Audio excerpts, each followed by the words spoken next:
The Bulls and Bears this week, Gary B. Smith, Jonas Max Ferris, John Layfield, along with Deneen Borelli and Jessica Ehrlich. Welcome to everybody.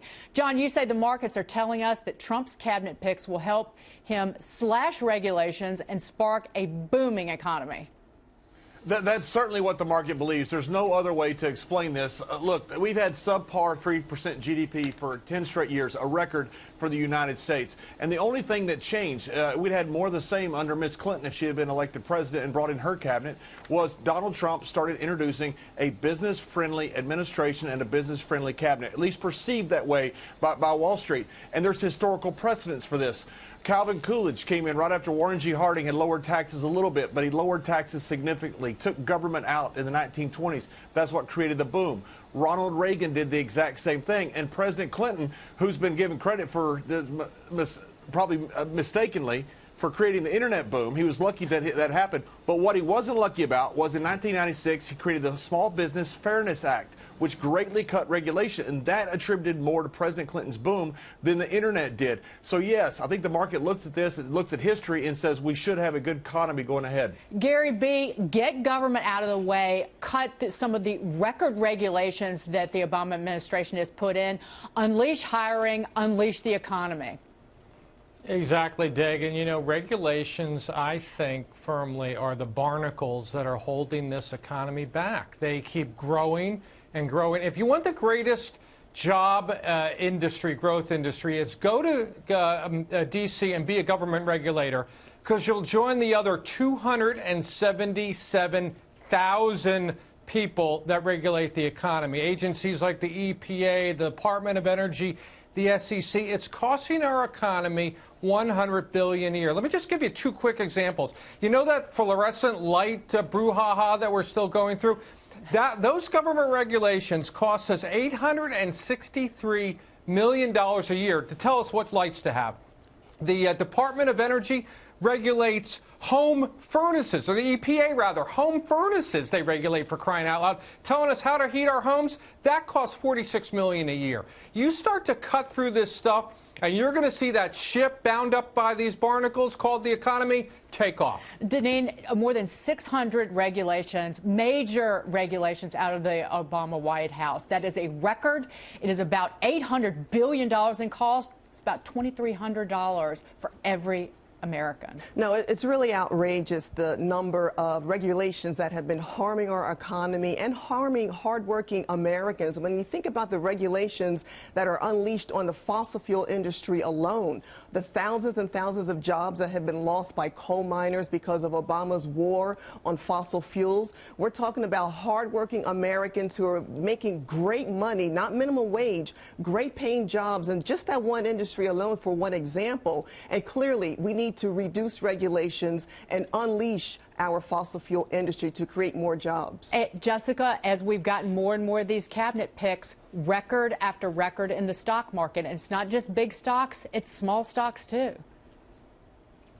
Well, I don't know that there's a direct correlation between the cabinet picks and I think it's more the idea of what a President Trump will be and what it'll mean in general for business, because the record of what's been happening with the market started from the minute that he was confirmed as president-elect, and that was before he had made any cabinet picks.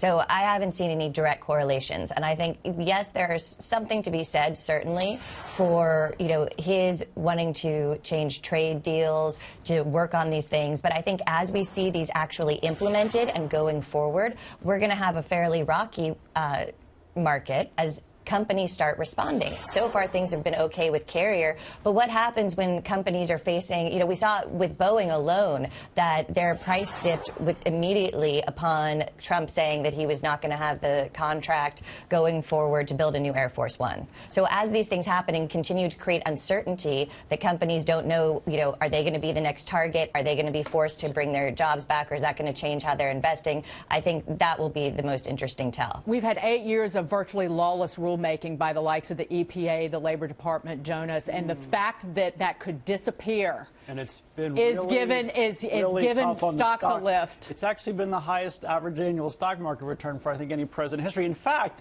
and I'm hoping this is a coincidence, those three presidents just mentioned all ended in crashes of epic proportions. Maybe periods of deregulation lead to speculation and financial euphoria that takes markets to levels so high they ultimately crash. I'm going to say that's a coincidence.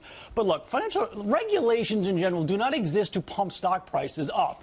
Okay? They're trying to help lift people up, and hopefully the good ones don't destroy companies. If you let Waste Management just dump everything in the river and the ocean like in the old days, it would help their stock price, right?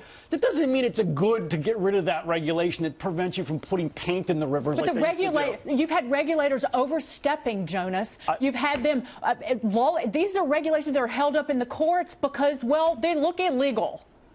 There's a lot of regulations, and some of them are bad. It doesn't mean all of them are bad. It doesn't mean getting rid of all of them was going to be magically good for both people and stocks. Again, it's pretty easy to make stock prices go up by getting rid of regulations. That's true. That doesn't mean everybody's welfare improves because you do it. The good regulations help everybody, even the companies. They like some regulations if it prevents, destroying the environment in some cases, if it prevents competition in a bad way, prevents other foreign companies. So I'm just saying you got to look at each one individually. Some Democrats have been bashing Trump for picking wealthy CEOs to serve in his cabinet. Let's just say he disagrees. Listen to this. And, by the way, some of the people I put on to negotiate, you've been noticing, are some of the most successful people in the world. And one newspaper criticized me. Why can't they have people of modest means? Because I want people that made a fortune.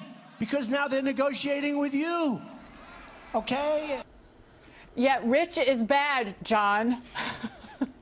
Yeah, look, if I want to learn how to hit a baseball, I don't want to talk to some professor who's never been in a batter box, who's written a theory of baseball and has no practical experience.